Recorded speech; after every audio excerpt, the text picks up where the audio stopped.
Hi guys, welcome to my channel. This is my first real YouTube video, which is very exciting. And I was just in the middle of getting ready for a Zoom interview. So I was doing my makeup because I want to look alive. I just did my concealer and I set it with powder, which by the way, all the makeup products I use are linked on my Amazon storefront, which I will put in the description, not because like I'm pushing for commission, but just because people always ask me like, do you have allergic reactions to makeup? Like that kind of thing. So if you're curious, you can go see those products. But I basically wanted to do like a get ready with me to kind of like go over the most frequently asked questions I get when I do get interviewed, which has been like another kind of crazy development of posting on TikTok. I've done like interviews with BuzzFeed, People Magazine. I did like a whole mini like documentary with Born Different. All of that has been like super cool. And then today I'm doing the journal post. Anyways, I just felt like I weird bragged there, but honestly, I'm just like really proud of myself for sharing my story, and like so mind blowing how many people want to talk about it and write about it. So yeah, this is what I think they're going to ask me today. Number one, tell us a little bit about yourself. To answer this question, I usually start with like my name and where I'm from. So my name is Caroline Cray. That's actually just my first name and my middle name. I really like my middle name. It is Irish and it's been passed down in my family for generations. And I use it for like all my socials just to kind of keep it separate from like my, I don't know, like my LinkedIn and stuff. I was born and raised outside of Boston and I still live in my childhood home with my two parents. I have three siblings, but two of them are currently at college, like in university, and the other one is living in California. I have an immune disorder called mast cell activation syndrome, which basically means my mast cells overreacts to things that it doesn't need to be overreacting to. So for example, I'll get allergic reactions to stress. I'll get allergic reactions to changes of temperature, and I'll get a lot of allergic reactions to different foods. In fact, food is one of my biggest triggers, which is why I'm on such a limited diet. And I feel like I really kickstarted my growth on TikTok by talking about my diet, because it's just oats and hypoallergenic formula, which is crazy. Yes, I do miss food, and yes, I do crave other food, but every time I've tried to eat other food in the last like 5.5 years, I've experienced some degree of anaphylactic shock, which is a very serious allergic reaction in which I have trouble breathing, my throat closes, and sometimes I have to go to the ER. But despite those circumstances, I do try to live life to the fullest. I'll go out with my friends, and obviously I can't drink alcohol, but I still find ways to have fun. I'll also go out to eat with my friends, like at restaurants. Obviously I can't eat any of the restaurant food, but I found a lot of joy in just like putting myself in those situations, bringing my own food, and like including myself in the social aspect. Okay, actually that's way more of a long-winded answer than I usually give, but that's why I love the long form content. So I'm very excited for this. Okay, what's another question they usually ask me?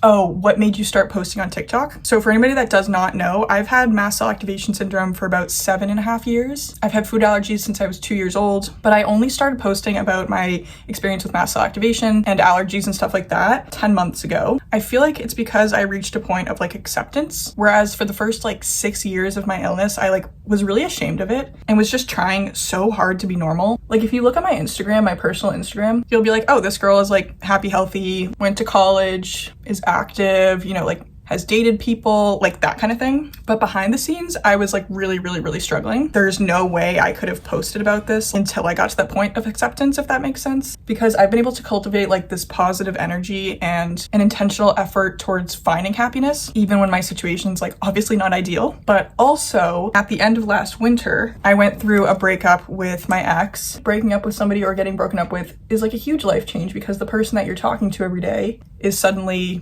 gone. Like the way I put it is like, I feel like I had a lot of extra yappage, and putting that on TikTok was kind of like an outlet. I think also subconsciously I was like ready to share with other people. So like, okay, for the entirety of my illness, I had a private story on Instagram with like 100 people. And it was just like close friends, family, you know, like people who would care. And I felt like that made my relationships a lot stronger because I was able to show like the day-to-day of what I was doing. I was able to like update everybody about like medications I was trying, like food trying that wasn't working. And then it was less exhausting to like catch up with people because they already like had the rundown, you know what I mean? But anyways, I felt like I was really good at like putting content together for that private story. And I also really enjoyed it. And then on top of that, this is a detail I don't usually share if I'm doing an interview with like an actual publishing company, is that I think I was delirious, and let me explain. I was sick with some kind of cold or something, and so I was taking Tylenol PM, but it was wreaking havoc. Like I couldn't sleep at night. It was making me feel so weird. Turns out you can't take Tylenol PM with fluoxetine because it causes serotonin syndrome. So yeah, that's what was happening in my brain. And I was just home alone and I was making my lunch. And I just set down my camera and I'm like, okay, I can only eat 2 foods, and I'm breaking my silence about it. Oatmeal and hypoallergenic formula, and it blew up like 2 million views, and like it was just like crazy numbers to me. So clearly I was like, okay, people are fascinated. And there were so many comments being like, oh my god, like I'm down to 4 foods and I feel so seen right now. And there were so many questions and like people were so curious. I was like, oh my god, I have to keep posting about this.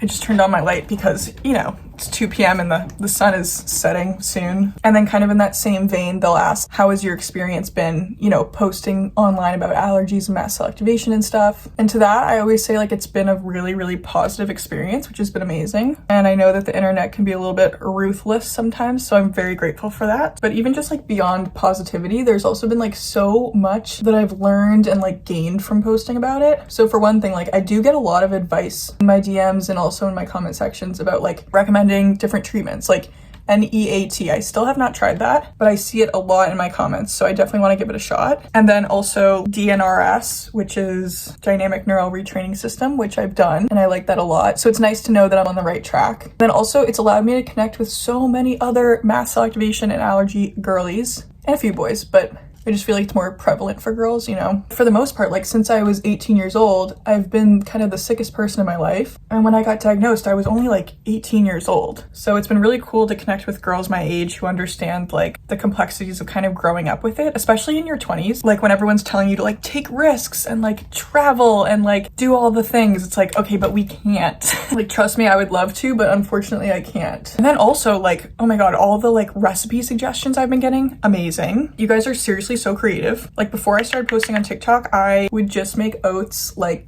they were oatmeal, and I would just drink the formula by, you know, mixing the powder with water, shaking it up, and then drinking it like a protein shake or something. But now I'm making like oat pancakes with formula syrup, oat granola sprinkled on top of formula ice cream, and all of that has come from the comment sections or like DMs, which has also been like really therapeutic to get back in the kitchen more and start like cooking again. And I know cooking is a strong word because I'm only using water, oats, formula, and salt. Prior to posting on TikTok, I was just so robotic about my like consumption because it just felt like, okay, I'll eat 3 times a day, I'll get the calories that I need, and then, you know, it'll keep me alive. But now it's like, ooh, what recipe do I want to make tonight? And it's also fun for like when I'm making the meal for me and my boyfriend, if he wants to have oats and formula so that he can kiss me right afterwards. And then I guess like in general, it's been really cool to raise awareness, specifically when I get messages from people saying like, oh my god, we're wondering why my mom was so reactive to like so many foods, and then we asked her doctor about mast cell activation after seeing your videos and she got diagnosed. That's crazy to me. So yeah, sometimes I don't go that in depth about how like TikTok has increased the quality of my life, but those are some things that I usually talk about. Another question I get is, do I ever receive like hate or negative comments? And the answer is yes, just like everybody else, but it's so few and far between. Like honestly, like 99% of the interactions on my TikTok, probably more than that, 99.9% are overwhelmingly positive. And the negativity usually just comes from like if a video kind of blows up and it brings in a crowd of people who like don't really know my backstory, then I'll get a lot of people being like, oh my god, you're doing this for attention. To which I reply, okay, if I was doing this for attention, then like explain to me the reasoning behind suffering since 2017, but just now posting about it. If I wanted attention, I feel like I would have done this a long time ago. But I usually just ignore those comments. I've also seen stuff being like, new eating disorder unlocked, and I'm like, anybody who knows me knows that I love food so much and I miss it so much. Like, yeah, of course I now have like a lot of trauma around food because that's what's landed me in the hospital like so many times, but I'm also like actively trying to expand my diet and find new safe foods. It's just a matter of like my body is so sensitive and it's really taking time. Yeah, I think it's funny when people comment like, oh my god, how do you do this? Like, I would just honestly eat a hamburger and just deal with the consequences. I know for a fact that those people have not experienced anaphylaxis because it is the worst feeling ever. It literally just feels like you're dying, because you are. No hamburger in this world could tempt me into going to anaphylaxis. What's another question that I get? How has mast cell activation, allergies, whatever, like how has that impacted your day-to-day? And for that, I usually talk about like my medication routine because I take a lot of medication several times a day, antihistamines, mast cell stabilizers, and also just like planning kind of what I'm able to do. So like social activities, for example, I can't just like pop over to somebody's apartment. Like I have to know if the previous tenant had dogs or cats. I have to know if their roommates have dogs or cats. I need to make sure that their roommates aren't eating food that I have airborne allergies to. I don't usually like take take public transportation because there's risk for being exposed to different allergens there. And like if I go to a restaurant with my friends and I bring my own food, I also have to make sure that the restaurant doesn't predominantly serve like something that I would have an anaphylactic reaction to just smelling it, you know? So it's kind of like, I guess the short answer to that is trying not to be the girl in the bubble, but also trying not to end up in the hospital. So it's a balance. Another question that they usually ask is like, how do I stay positive through all of this? Because I feel like I have a lot of reasons to be negative. You know, like I have a lot of material to work with if I wanted to like complain. I spent like the first couple years of my illness really in a victim mindset, and I saw that that kind of got me nowhere mentally. Like just constantly asking yourself like, why me? Like why can everybody else drink alcohol and party and honestly treat their bodies like shit? Like I stay on my sleep schedule, I manage my medications really well, I drink enough water, but my body is in the worst shape. It's like why? And like, if only I didn't do this and then it wouldn't have triggered this allergic reaction, like my life would be better off. The coulda, woulda, shoulda game is so exhausting. So I feel like it's been a mix of time, so like coming to terms with my illness and like understanding it, and also like respecting it, so not pushing my body when it feels like it's on the brink of an allergic reaction or if I'm really fatigued or something. But then also like mindset, because I know what a negative mindset or a victim mentality does, and I'd prefer to reap the benefits of like a positive mentality. So for example, something I always remind myself is that it could always be worse. So yes, I know that my diet is not ideal by any means, but I also know that I'm grateful that I don't have like a central line, which is when you basically have like nutrients and like a different type of formula pumped right into your bloodstream. And I'm grateful that that's not the case for me, because there's a lot more potential for infection and like medical complications. And also like I wouldn't have the enjoyment of like cooking new oat and formula recipes and like sharing that food with my friends and stuff like that. And then also every morning I write down 3 things I'm grateful for. So for example, it could be, I'm grateful that my brain connects with my body in a way that I'm able to talk to this camera, look at this camera, connect with you guys. I'm grateful that my hands work in such a way where I'm able to apply makeup. I'm grateful that I've found and trialed makeup that is, you know, safe and doesn't cause a reaction and makes me look a little prettier. Some days it's definitely, you know, harder to come up with those things if I'm feeling particularly symptomatic, but it's all about kind of shifting your focus to something positive. Another question I get is, how do I like maintain a life when I'm just eating 2 foods? Like, how do I get my nutrients? Does that make sense? Like, a lot of time people are confused, like, oh my God, Caroline, how are you not like emaciated? Like, I look generally healthy. Like, I'm at a healthy weight for my height. I have some fat, I have some muscle, like, and there was a point where I was skin and bones. And that's because I wasn't on the formula yet. And I was just on like single ingredient, low histamine foods. But because of the hypoallergenic formula, it has all of the calories, all of the minerals, all of the vitamins, all the nutrients I need to live, to thrive, and so I don't have any like deficiencies. So with the oats and the formula, I think on a daily basis, I definitely get over 2,000 calories, which is pretty good. And the oats don't provide a ton of nutrients, but it's a good like solid for my like GI tract, if that makes sense. People will ask me what my favorite oat and formula recipe is, and to that I say an oat waffle cone with formula ice cream and then oat granola sprinkled on top with a little bit of formula drizzle. That's like a multi-step process, so that one takes a little bit longer, but it's so worth it. Another thing people ask me is, what food do I miss the most? Like, what normal food do I miss the most? Because I've been on the oats and the formula for like 5.5 years now. I miss regular ice cream so much. And I also miss like pasta and bread, like homemade bread. Also, like, I really miss watermelon, mango, grapes.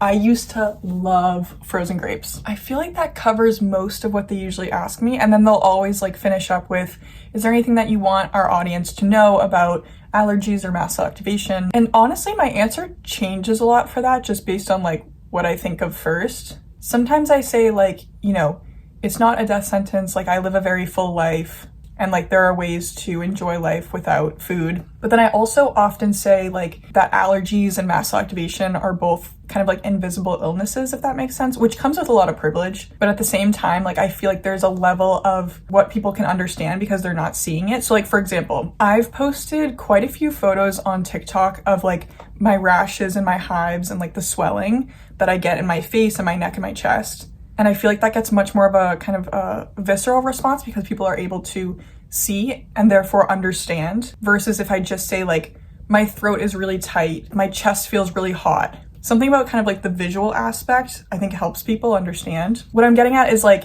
it's an invisible illness, but it's so real. And that kind of goes along with like when people say or comment like, oh my God, it's all in your head. It's like, no, like I've been tested, I'm on medications, like I have doctors, and I've tried, trust me, I've tried to gaslight myself into being like, Carolyn, this is all in your head. Like just eat more of the lamb, like you'll be totally fine. Spoiler alert, I was not totally fine because my mast cells were going crazy. I guess also like I just want people to understand mast cell activation more because I didn't know anything about it when I first got sick. Like I'd never even heard of it. But basically all you need to know is that everybody has mast cells. It's just that people with mast cell activation syndrome, their mast cells are like on high alert. So one of my friends, Jenna, described it as like, you know, when you have like a Bath and Body Works bath bomb and it'll stay dry and it'll stay congealed when it's not in the water, and then you drop it in the water and it'll degranulate. So that would be like if the average person got stung by a bee or accidentally walked into poison ivy or, you know, accidentally ate peanuts and they are allergic to peanuts. But people with mast cell activation, like their bath bombs go off all the time for no reason. Or maybe because the reason is like they're stressed. Maybe the reason is that there was a temperature change. Maybe the reason is like somebody is wearing a perfume that they've never smelled before and might have an ingredient that triggered them. There's so many reasons why the bath bomb might go off, but it creates the same type of symptoms as if a regular person got stung by a bee or got poison ivy. Do you know what I mean? At the very least, like I feel like my body is overreactive and it can just get out of hand. Okay, I'm gonna do this interview now. I'm very excited. I always love sharing my story. You know, that's what it's all about. And a lot of these interviews tend to be kind of the same, but I know that they'll reach different audiences. Like a lot of times people that I wouldn't even like be close to reaching. So I always find that really exciting. Like for example, I think, oh God, I forget who published it, but this girl who's like not really on social media saw an article about me and my diet and everything. And she's from like Northern Ireland. And she reached out to me via email being like, oh my God, we have such a similar story. Like I would love to connect. And we ended up getting on a call and we talked for like an hour and a half just about our experiences and how it's impacted our lives and stuff like that. And it was a very therapeutic conversation. It was like, you know, she had a lot of insight about, you know, living a slower and quieter life. And she also shared that like she was really moved by the accommodations that my family makes to make sure that like I don't have allergic reactions because she never really like felt that support.